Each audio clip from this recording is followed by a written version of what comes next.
Good evening, folks. It is movie night tonight. As promised, tonight's drink comes from a movie, and the movie is The Mummy. It is the 1999 version of The Mummy with Brendan Fraser playing Rick O'Connell, not the 2017 version with some other actor. In that movie, O'Connell is an American in Egypt with the French Foreign Legion. Also in the movie is Rachel Weisz, who plays Evie, an aspiring Egyptologist at the Egyptian Museum of Art in Cairo. Her brother, Jonathan, played by John Hannah, and Pharaoh's mistress, Anck-Sunamun, played by Patricia Velasquez. Now, the whole theory behind the movie, the whole synopsis of the movie is in about 1200 BC, one of the pharaoh's high priests, Imhotep, and Anck-Sunamun were having a little affair, which was forbidden with the pharaoh's mistress back then. They were caught. Ultimately, they killed the pharaoh. Anck-Sunamun committed suicide, and Imhotep got away. Imhotep stole her body, took it out to the city of the dead, Hamunaptra, in an attempt to resurrect her.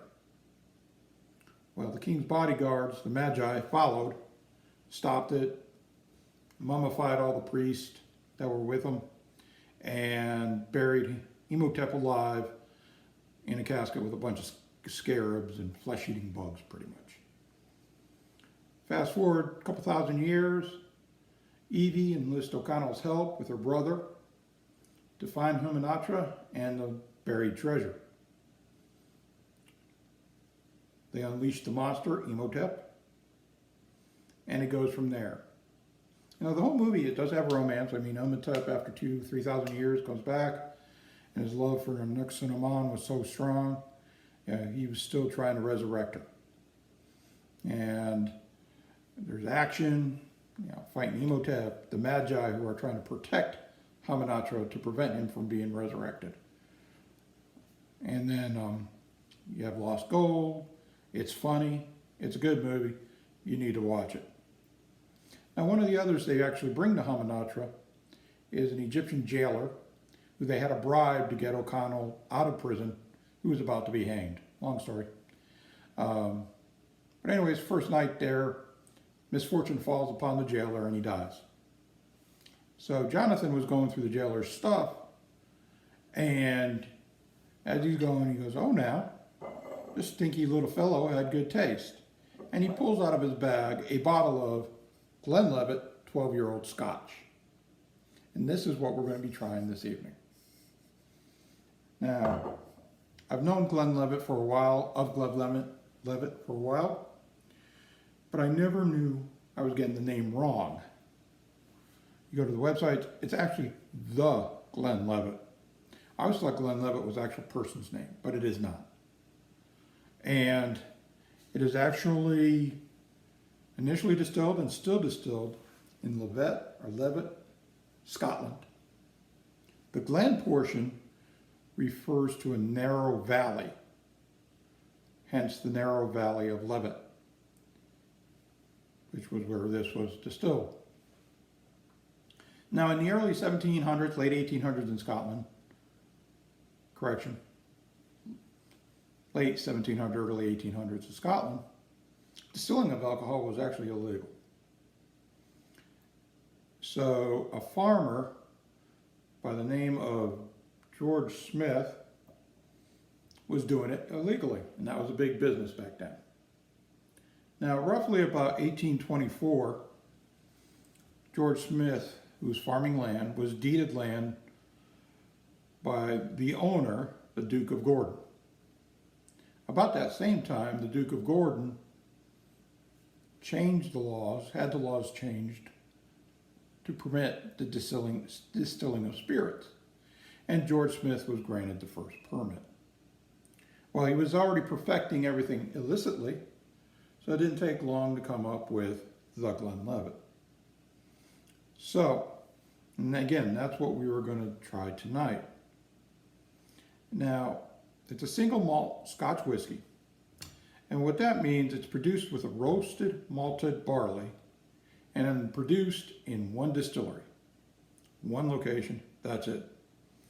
And malted barley, it means the grains are toasted, fermented into beer, distilled twice in a copper pot still, sound familiar from last week's drink, and then aged for at least 3 years. Now what we're trying tonight's been aged for 12 years. The Glenlivet also has whiskeys 25 years aged up to 50 years. And again, that's the same in the movie, it was a 12-year-old Scotch. Now, Scotland is a beautiful country. I watched a little bit of it in research for this. Watching the Grand Tour on Prime. They did a driving tour in season 3 of Scotland. And it's a beautiful country. One of my old troops from Tour home, Paisley, dude, you got to get us up there, okay? You got to be our tour guide. Once this Chinese flu is over with and taken care of, which should be pretty soon because, you know, what's going on now, you need to get us over there, okay? Just fly us up there. You're our tour guide. You're on a mission. Plan it. Okay. Anyways, back to the drink. The traditional way to consume this is neat with a splash of water or with a large ice cube. The idea is really not to dilute it as much as possible. But in Scotland, just a splash of water is known as releasing the serpent, which means it brings out more of the aroma, more of the flavor of the drink, which is pretty cool. Now, again, shout out to Paves. Correct me if I'm wrong on my little historical there, and we'll go from there. Now, let's go ahead and try it. Now, I do have a couple ice cubes in here. See, it's a light color. Let the water work its magic in releasing the serpent.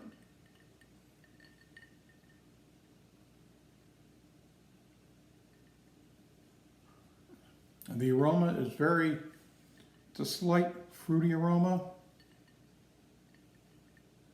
Believe it or not, I think I am picking up a little hint of pineapple, believe it or not, which I really enjoy anyways. All right, let's go in for the flavoring or the tasting.